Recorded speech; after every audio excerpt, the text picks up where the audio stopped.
Now at 10, an ABC4 News exclusive, 22 personalities. Personalities that some say a woman developed to protect herself from years of horrific abuse, including satanic rituals. The night team's Kimberly Nelson introduces us to Jenny Hill, the woman with 22 personalities.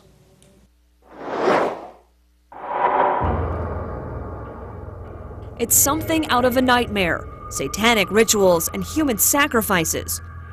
But this nightmare is real for Jenny Hill. It's a secret that's been burning inside of her since she was a little girl. Naked, tied to a cross when you're young. And mine was, I was first born 6 years old and I qualified. Jenny's story of satanic ritual abuse is documented in Judy Byington's new book, 22 Faces. She had been sexually abused and ritually abused as a very young child. And so she had these different multiple personalities that anytime she got into a stressful situation, they would take over her mind and body. Her first altered personality was born at the age of 4. That's when Jenny says her father, a devout Mormon, began doing the unthinkable.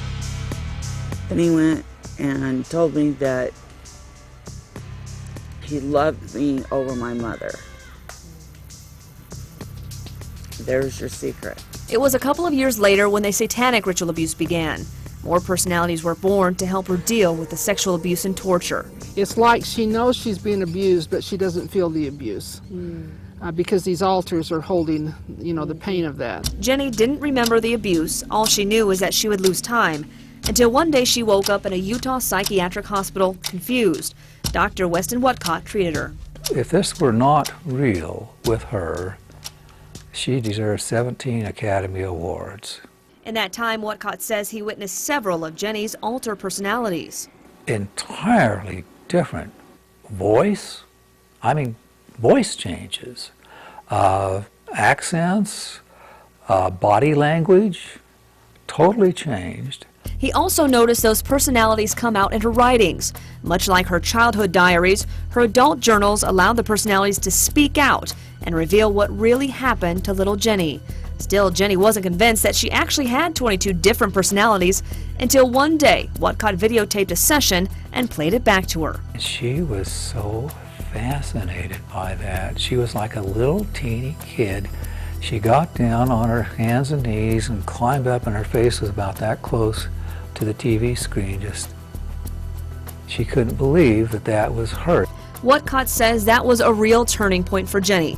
She finally felt safe to tell her story, and with that, even more horrors came to surface, including the time she claims she witnessed a human sacrifice. I was tied up and then they would do the same thing to her then to me. And when it got to a certain point of the ceremony, the pain was so extreme that she cried hysterically, and I didn't cry. I didn't moan, I didn't groan, I didn't make a noise like I was trained to. Jenny says on that day, June 21st, 1965, she saw that little girl who cried out, killed. And she would have been next, but she says she was saved by divine intervention. Jenny said she saw the feet of a man, the bare feet of a personage in the white light, because she was laying on the altar and it was right above her, and it broke up the ceremony.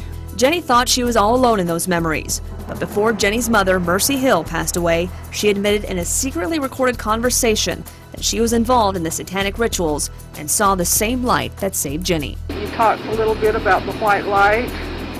Is there anything about that you can tell me? I don't know.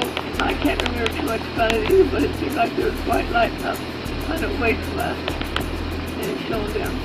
And did you see anything in the light? It was just so brilliant, and it just fine.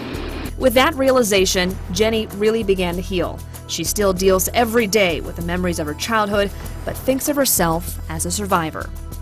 It may be shocking for some to hear that Jenny's parents may have been involved, but in most documented cases, it's often close relatives performing the ritual abuse.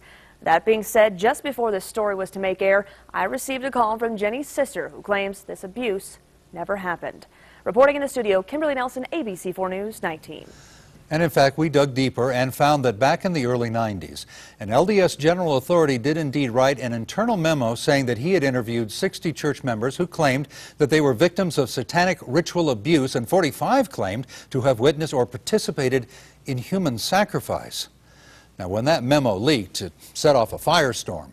But a 2.5-year investigation by the Utah Attorney General found no evidence, no proof to back up those claims.